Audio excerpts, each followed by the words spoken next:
Fixing the Fates. Um, Sounds like an amazing book. I've read a little bit of some of the stuff. What a discovery story. How on earth, can you just tell folks about that? Because it's such a compelling story.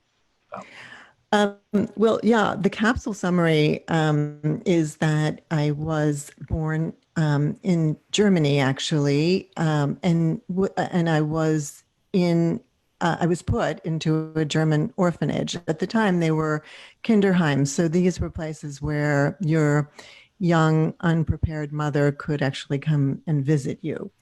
I didn't know that she did do that, but I was most gratified to know to have found that out. Anyway, I was in the German orphanage. The German orphanage was run by a doctor of child psychology, and that man had a sister who'd immigrated to America, and her daughter had newly been married and found that this young couple couldn't conceive, so they went back through the uncle to get some selections from the orphanage, and he sent over a slew of photographs and said, "Here's what we've got." And like I think he also said, "P.S. This one's been here for a while." So um, and he actually, on the bright side, he did make a little recommendation that I was somehow. I had a sunny disposition. That was my that was the caption under my photograph, sunny. So I came to America when I was almost 2, and I was adopted by this lovely American couple and lived in Philadelphia growing up. Always knew that I was adopted, didn't know anything else about biological family. And then when I was 47, just 2 weeks ago, no, I'm kidding, yeah. No, 16 years ago now. No, even more. Holy smokes, this math is really getting elusive. It's even more than that. It was 18 years ago that I was contacted out of the blue by letter by my biological father, which is all backwards because fathers don't need to come out of the woodwork. Usually it's the other way around. You know, it's the mother looking for the child, or even more commonly, that a child seeks their own mother. But I never had any leads on any of that. And there's a lot of scariness to it. So, anyway, this man appeared in my life when I was 47 and said, "I'm your biological father, and I'd like to be part of your life." whoa. Wow. How did he find you? Oh, they have, social services networks. You would think my birth would be prior to computers, but apparently they got everything from microfiche onto disk in enough time that they could track. I was through international social services, say through Frankfurt. Then, they had an office in Baltimore, and that's where the letter originated. It was from the agency. So when I got it, it was this very circumspect, if you know a person called Diane Lee and she was born in this month in this year, please get in touch. And if not, disregard this letter. It's like, I wonder if you take off that box and just say, "Leave me alone." No, I never would have done that. I was Wow. curious all my life. Wow.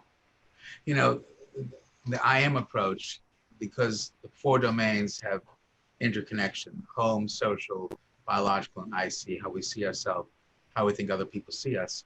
Small changes can have big effects. And boy, what an effect this must have had. This is a small change. You just get a random letter. It was actually a letter? Yeah, it was a letter.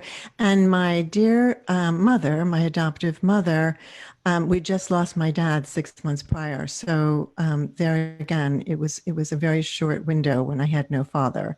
My dad, my beloved dad, died in February of 2002, and in September of 2002, the letter came from. I use the name Otto because I've changed it I've changed the names, and they Okay. don't mind, actually, it turns out. But Otto, yeah, then I got the letter, and my mother said, "I almost didn't give this to you." And I said, "Holy cow, you've got to give it to me. It's addressed to me. It's my whole life is in this." Wow. We could tell it was vibrational. She was holding it like in trembling hands. But my dad had died, and she said, "Nothing matters anymore. So here you go." Huh. Okay, so it's stunning. So first, I love the pseudonym that you've chosen, Otto, because it's the same forward and backwards. Really Yes. interesting choice. Really interesting choice of names in that way. But I can't help it. I'm a shrink. I get sort of shrinky. Love that. So the motivation. What was Otto's motivation? Well, you know, um, his version of it was he had to resolve some outstanding issues in his life. And, honestly, Dr. Joe, looking at types, and, he was a banker. And I have to think that in his mind's eye, like the columns didn't quite tally. Like this went in, but then he didn't know where it came out. And he was trying to even things up in his mind. And, you know, initially he proposed a very simplistic story of what happened. It was far more complex. And I do think that there was a guilty conscience at work there. In addition, his very strict mother had just died, I think 3 years before. He'd just been diagnosed with Parkinson's. The clock was ticking. When you don't have much time left, what kind of stands out, what's resonant, but you didn't do anything about it, kind of thing. And I also think he thought to himself that if he didn't make himself known to me, I might not know my heritage. And that was extremely important to him.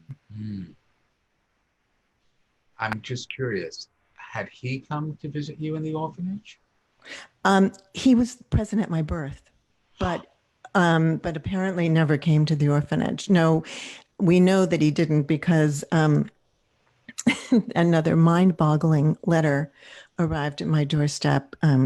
About years later, maybe 8 years into the saga with Otto, and it was written in my mother's hand.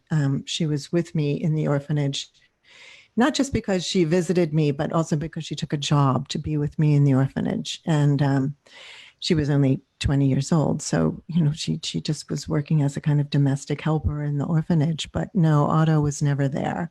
And she wrote this letter saying, do you think you could, make good on your promise to, introduce your family to us? And it was clear that he wouldn't, and was not to be.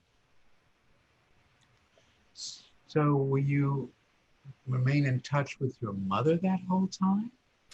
No, unfortunately, I never knew her. My contact with Otto in 2002 was, in fact, the first biological relative that I ever had contact with. And he was correct in his assumption that I would never know my biological roots if it hadn't been for him.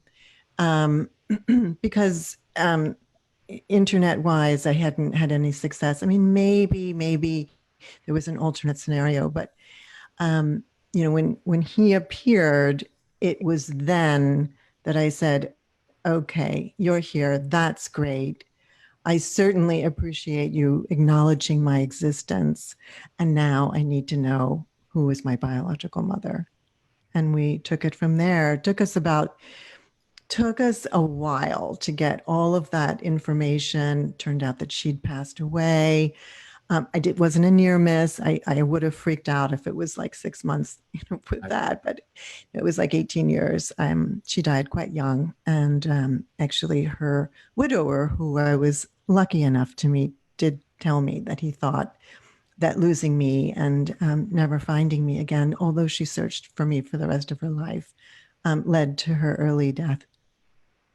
So I'm so sorry. I don't mean to pry. I can't help myself. Quite all right. But in terms of knowing that she had been looking for you, do you think that changed things for you as well, as opposed to wondering if she'd been looking for you, or finding out that she'd never looked for you?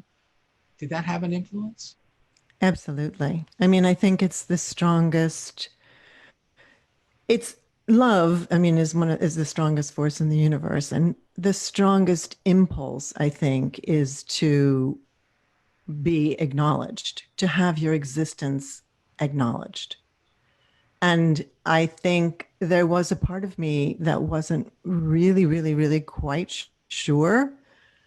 I mean, it sounds absurd to say this, but whether I existed, I wasn't really always sure because I had these preconscious memories of being in the orphanage. I had sensory memories of my mother that I could finally confirm, when I met her surviving family. It absolutely turned my world around to find out that not just that I was wanted. I think many of us are far more wanted than we ever could imagine. We project on ourselves that we've been rejected, but that's an ego talk. And I think that, but to have the verification, to have the validation of my life as something that was desired twice by my mother and then, by Otto, it was really very touching, and it touched me to the core, and it gave me a solid core that I literally didn't have before. It's so powerful, Diane. It's such a powerful story, and I think it will resonate with so many people because, as saying the Dr. Joe show repeatedly, in our heart of hearts, we just want to feel valued by somebody else. And certainly folks who have either been adopted or feel that they've been abandoned by their biological family can often go for a long time feeling that they have less value and why exist at all. And yet, so many of these folks are also remarkably resilient. So resilient. And often it's because there has been at least one person in their life who has seen them as valuable. Mm-hmm. Somebody. Stretch the canvas, rush with madness. Is it sadness or just a show that